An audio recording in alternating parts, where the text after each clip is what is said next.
people are surprised when that happens. And I've seen it to be so consistent. You take out squats for like 10 days and then you return to it, you're gonna get sore. You're not gonna lose capacity, but you're gonna get sore. So then it becomes a logistical problem of, do I take it out to freshen up, and how long do I do it? Because if I do, now I may not be able to return to it because I will get too sore.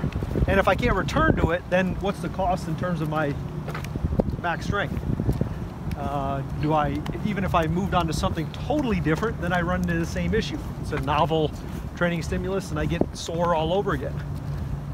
But like, so they did the meet. We didn't really even talk about it with you. How did you feel about the meet, and how has training changed? I thought the meet was pretty successful. Super early meet for us. We went in with the explicit understanding that it was early. Probably one of 3 indoor multis, and that we weren't trying to set the world on fire. Despite that, we had a fantastic first day. Dev set a first day PR, Jack crushed his first day PR. Matt was pretty damn close, especially considering that we didn't do like a full-blown taper, and we didn't, we're so early in the season. Day 2 was not quite as good as day 1, and I think some of that it just reflects the fact that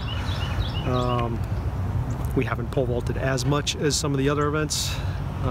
It's a little more unpredictable, and 1,000 guys didn't run well on, to be honest. But I don't know that that's a reflection of their fitness. I just think it's they didn't want to run well, or they didn't want to run hard. Despite that, Dev was very close to his PR on the total score. Jack crushed his PR. Matt left a couple hundred points on the table, but still had a lot of great takeaways. So Jack qualified for USATF Nationals in early December, which is fantastic. About a 300-point PR, I think, 250, 300-point PR. I mean, you can't complain about that. And really, he had broke a club record in shot put for us, and pole vault actually.